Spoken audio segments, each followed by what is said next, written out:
Assalamualaikum warahmatullahi wabarakatuh. Alhamdulillah, segala puji bagi Allah Subhanahu wa taala, Tuhan semesta alam yang telah menciptakan kita semua, sehingga kita semua patut mensyukuri segala karunia yang Allah Subhanahu wa taala berikan kepada kita semua. Anak sekalian, kelas 10 TKJ 1, 2, 3 dan 4, kelas 10 TBSM 1, 2, 3 dan 4 yang Bapak sangat banggakan, yang Bapak sangat cintai. Dalam video ini kita melanjutkan materi masih kompetensi dasar kejujuran sebagai cermin kepribadian, subkompetensi contoh bukti kejujuran Nabi Muhammad Sallallahu Alaihi Wasallam. Itu subkompetensi yang akan kita bahas pada video kali ini. Sebelum kita mulai, mari kita sama-sama membaca basmalah.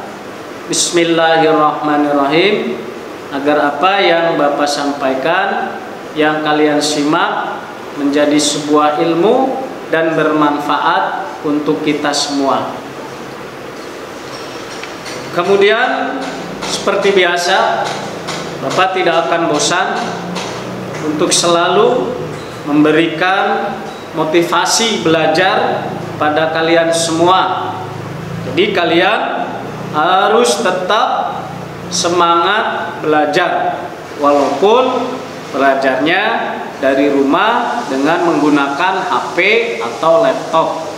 Dengan kata lain, belajar dalam jaringan atau PJJ online, pembelajaran jarak jauh.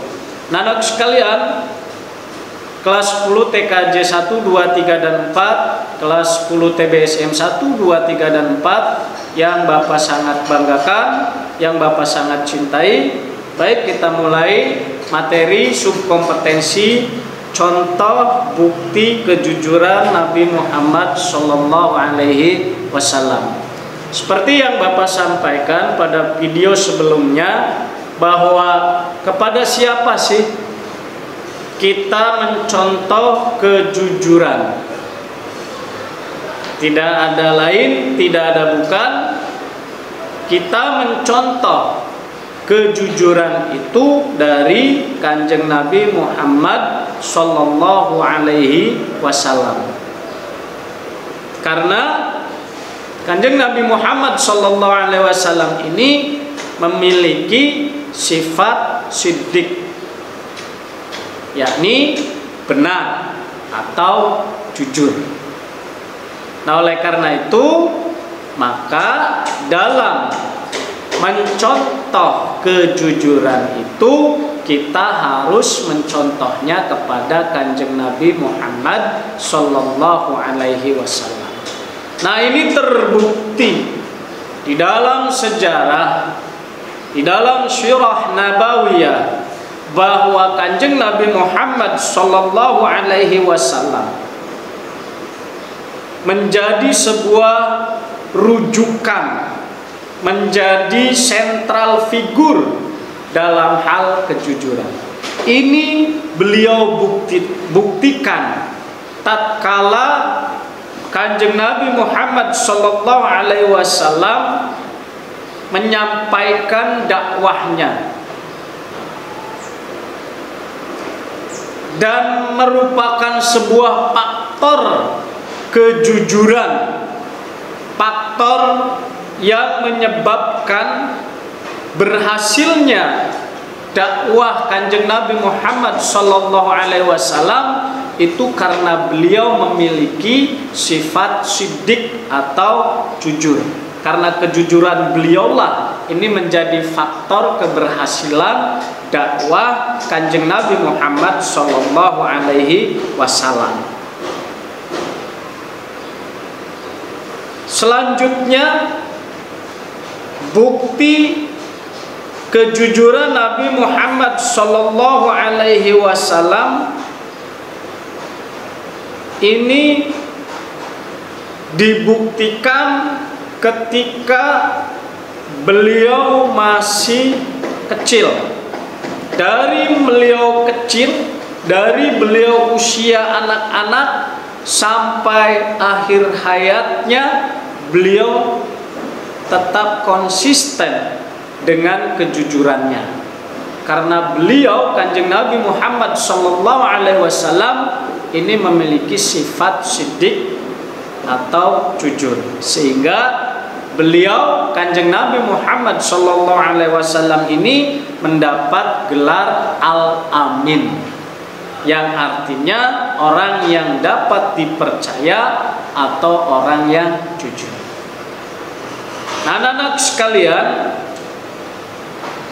ketika Kanjeng Nabi Muhammad SAW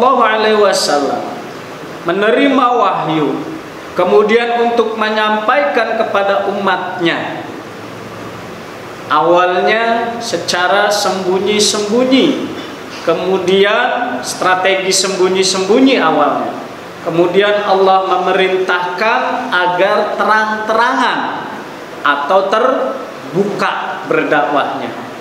Nah, tatkala Kanjeng Nabi Muhammad sallallahu alaihi wasallam akan memulai berdakwah secara terang-terangan, secara terbuka, kemudian beliau, Kanjeng Nabi Muhammad sallallahu alaihi wasallam membuat langkah-langkah atau strategi-strategi. Langkah yang pertama yang beliau lakukan, misalnya beliau, Kanjeng Nabi Muhammad sallallahu alaihi wasallam berdiri di atas bukit, kemudian memanggil kaum Quraisy untuk berkumpul. Wahai kaum Quraisy, kemarilah kalian semua. Aku akan memberikan sebuah berita kepada kalian semua.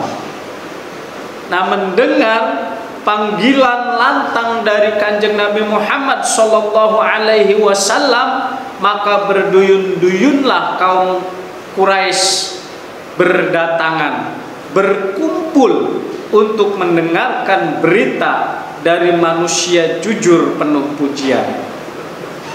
Nah, setelah berkumpul dalam jumlah yang besar, kemudian beliau, Kanjeng Nabi Muhammad sallallahu alaihi wasallam tersenyum, kemudian bersabda, "Saudara-saudaraku, jika aku memberi kabar kepadamu, jika di balik bukit ini ada musuh yang sudah siaga hendak menyerang kalian, apakah kalian semua percaya?" Tanpa ragu-ragu lagi, kaum Quraisy ini menjawab mantap, percaya.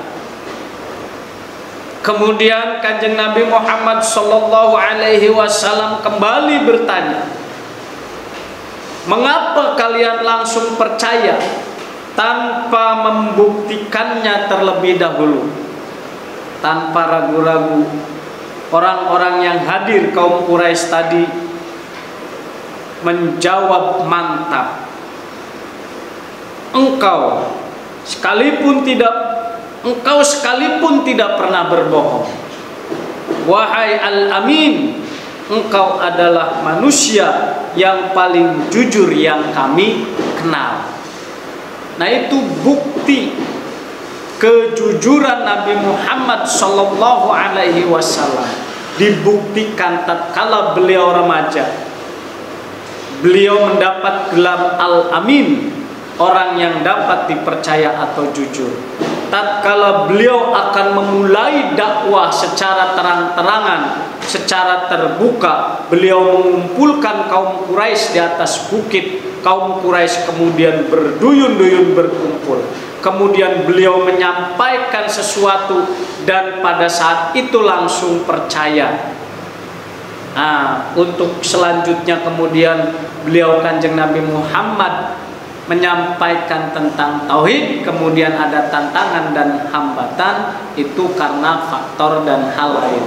Yang pasti bahwa bukti kejujuran Nabi Muhammad SAW itu sudah terbukti. Kaum Quraisy pun mengakui bahwa engkau tidak pernah berbohong, wahai Muhammad, bahwa engkau wahai Muhammad mendapat gelar Al-Amin, bahwa engkau adalah manusia yang paling jujur yang kami kenal. Itu menurut kaum Quraisy. Nah, ini merupakan sebuah bukti bahwa kejujuran Nabi Muhammad SAW tidak bisa diragukan lagi, dan itu menjadi contoh untuk kita semua. Nanok sekalian, itu materi tentang contoh bukti kejujuran Nabi Muhammad SAW. Kesimpulannya bahwa yang pertama, kita harus mencontoh kejujuran itu kepada Kanjeng Nabi Muhammad SAW, dan ini terbukti di dalam sejarah yang dicatat oleh para ahli sejarah bahwa Kanjeng Nabi Muhammad ini adalah figur contoh tentang kejujuran. Itu saja yang bisa Bapak sampaikan. Semoga bermanfaat untuk kalian semua. Dan untuk pertemuan kali ini seperti biasa pada video kali ini, ya, untuk tugasnya kalian bisa lihat di modul. Seperti biasa, setelah selesai kalian kirim ke nomor WA Bapak dan alamat email Bapak yang sudah kalian ketahui semuanya. Terima kasih atas perhatiannya. Kalian sudah menyimak video ini. Sekali lagi mohon maaf apabila apa yang Bapak sampaikan ada salah dan kurang berkenan di hati kalian semuanya. Sekali lagi Bapak mohon maaf yang sebesar-besarnya. Dan untuk pertemuan yang akan datang, kita akan membahas ayat-ayat Al-Quran dan hadis yang berkaitan dengan sifat jujur. Silakan kalian pelajari, silakan kalian buka-buka Al-Qur'annya, kalian browsing, kalian googling, ya, kalian cari di internet tentang ayat-ayat Al-Qur'an dan hadis yang berkaitan dengan kejujuran. Terima kasih sekali lagi atas perhatiannya. Mohon maaf atas kekurangannya. Akhirul kalam, wallahul muwafiq ila aqwamit thoriq. Billahi taufiq wal hidayah. Wassalamualaikum warahmatullahi wabarakatuh.